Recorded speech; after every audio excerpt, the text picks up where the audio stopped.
Bienvenidos al Departamento de Anatomía de la Facultad de Medicina de la Universidad Nacional Autónoma de México.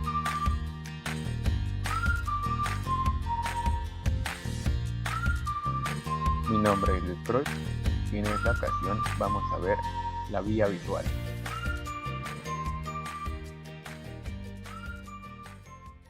Vemos que en la vía visual, la modalidad de las fibras nerviosas va a ser un componente aferente sensitivo especial y su función va a ser la visión, es decir, transmitir la información visual desde la retina.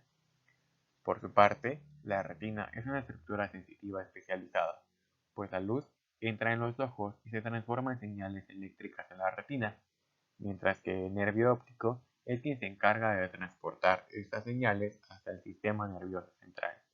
Algo muy importante es que la retina de los vertebrados está invertida, es decir, los fotorreceptores se encuentran en el dorso de la retina y no en la parte anterior, donde inciden inicialmente los rayos de luz, por lo que los fotones atraviesan todas las capas celulares de la retina hasta encontrar a los fotorreceptores, donde la energía luminosa se traduce en señales eléctricas.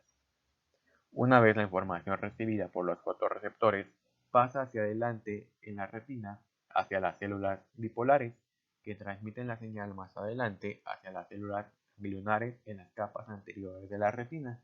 Los axones de las células ganglionares convergen hacia la papila y abandonan el ojo como nervio óptico. Es importante mencionar que en la papila, por donde sale el nervio óptico y entran vasos sanguíneos, no existen fotorreceptores, por lo tanto forma un punto ciego en el campo visual. Como vemos, la retina es una estructura sensitiva muy especializada. Su punto central se denomina mácula, en cuyo centro se ubica la fovea. El área de la retina medial a la fovea se denomina hemirretina nasal, mientras que el área lateral a la fovea es la hemirretina temporal. También habrá una línea horizontal imaginaria que va a dividir a su vez a la retina en una mitad superior e inferior. Por otra parte, el campo visual se define como todo lo que vemos sin mover la cabeza, por lo que también tendremos un campo visual nasal y un campo visual temporal. Es importante mencionar que son las hemirretinas nasales quienes ven hacia el campo visual temporal y las hemirretinas temporales quienes ven al campo visual nasal. Recordemos que el nervio óptico va a estar formado por las prolongaciones de las células ganglionares. Entonces tenemos las prolongaciones de la hemirretina nasal y de la hemirretina temporal que van a estar formando al nervio óptico. El nervio óptico se dirige posteromedialmente desde el ojo para abandonar la órbita a través del canal óptico que va a estar situado en el ala menor del hueso esfenoide. Posteriormente va a entrar en la fosa craneal media y se va a unir al nervio óptico del otro ojo para formar el quiasma óptico. Dentro del quiasma, los axones provenientes de las mitades nasales de ambas retinas van a cruzar la línea media y se van a unir a las fibras no decruzadas procedentes de la mitad temporal, formando así los tractos o cintillas ópticas que van a terminar en el cuerpo geniculado lateral del tálamo. Estos axones de las neuronas geniculadas laterales se van a dirigir hacia la corteza visual, formando el tracto geniculo-calcarino o también llamada radiación óptica. Esta disposición de los axones conduce a que la información proveniente de la mitad derecha del campo visual de ambos ojos sea transportada en el tracto óptico izquierdo, mientras que la mitad izquierda del campo visual de ambos ojos va a ser transportada en el tracto óptico derecho. También vemos que la mitad superior del campo visual va a estar representada en la porción lateral del cuerpo geniculado lateral y en la corteza visual por debajo de la fisura calcarina, mientras que la mitad inferior del campo visual se proyecta en la porción medial del cuerpo geniculado lateral y en la corteza visual por encima de la fisura calcarina. Las fibras geniculocalcarinas de la mitad inferior del campo visual se dirigen hacia la corteza visual en la proximidad del lóbulo parietal, mientras que las fibras geniculocalcarinas de la mitad superior del campo visual se dirigen hacia esta corteza visual en la proximidad del lóbulo temporal.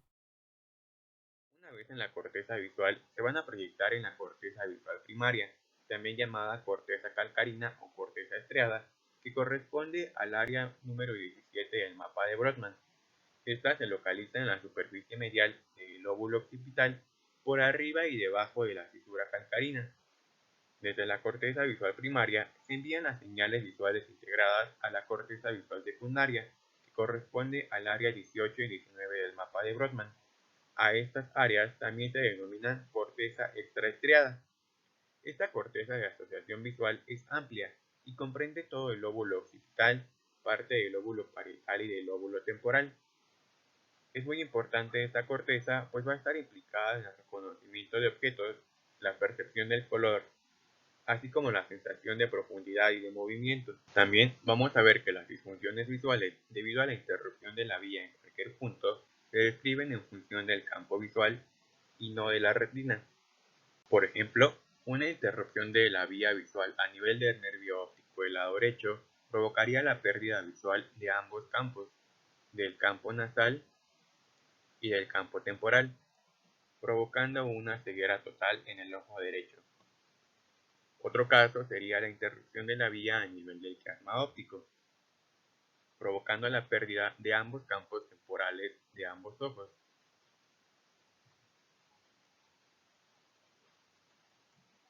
Provocando una hemianopsia bitemporal. El siguiente caso es la interrupción de la vía a nivel del tracto óptico del lado derecho. Esto provocaría la pérdida del campo visual temporal en el ojo izquierdo y la pérdida de la visión en el campo visual nasal del ojo derecho, provocando una hemianopsia homónima izquierda. Finalmente, la interrupción de la vía visual a nivel del tracto óptico del lado izquierdo va a provocar la pérdida de la visión del campo nasal del ojo izquierdo y la pérdida de la visión en el campo temporal en el ojo derecho, generando una hemianopsia homónima derecha. Es importante mencionar que también alguna lesión de los lóbulos parietal o temporal también van a producir afectaciones en la vía visual.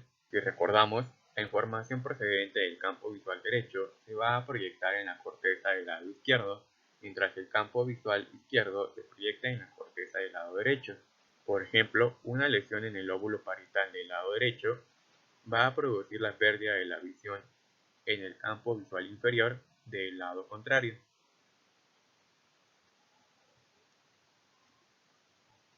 provocando una cuadrantenopsia inferior izquierda. Por otra parte, una lesión en el lóbulo parietal del lado izquierdo también provoca la pérdida de la visión del campo visual inferior, pero del lado contrario,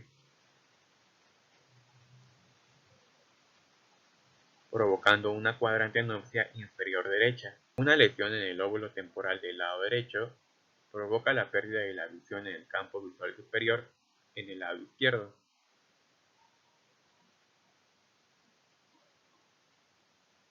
provocando una cuadrantenopsia superior izquierda. Finalmente, la lesión del lóbulo temporal del lado izquierdo provocaría una cuadrantenopsia superior derecha.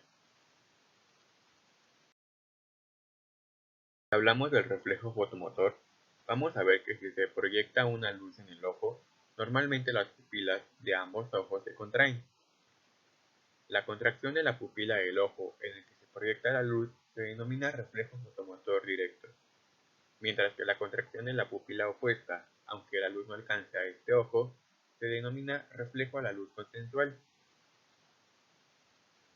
Los impulsos aferentes viajan a través del nervio óptico, el quiasma y el tracto óptico.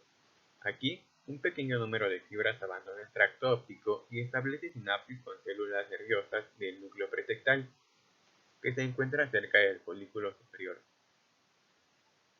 Los impulsos son transportados por axones de las células nerviosas pretectales hasta los núcleos parasimpáticos o de Ehringer-Westphal del tercer par craneal de ambos ojos.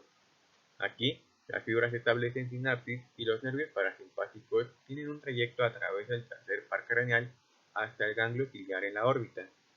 Finalmente, las fibras parasimpáticas postganglionares pasan a través de los nervios ciliares cortos hasta llegar al globo ocular y al músculo constrictor de la pupila. Es importante mencionar que aunque el estímulo se perciba en un ojo, se genera la contracción de la pupila en ambos, debido a su conexión con ambos núcleos parasimpáticos del tercer par craneal. Finalmente, si hablamos de la evaluación de los campos visuales, vamos a ver que esta comprende la comparación de los campos visuales del examinador con los del paciente.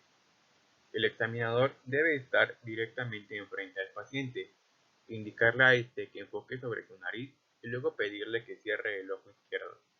A su vez, el examinador cierra el ojo derecho y con el brazo completamente extendido, lleva su dedo índice desde más allá de la periferia de visión hasta el centro del campo visual. Se solicita al paciente que indique cuando observe el dedo por primera vez. Tanto el examinador como el paciente deben ver el dedo al mismo tiempo. Aquel debe llevar el dedo en dirección oblicua a los 4 cuadrantes. El procedimiento posteriormente se repite con el otro ojo. Es probable que se presente un defecto campimétrico cuando el paciente no ve el dedo una vez que se encuentre dentro del campo visual del examinador. Y esto ha sido lo que corresponde al estudio de la vía visual.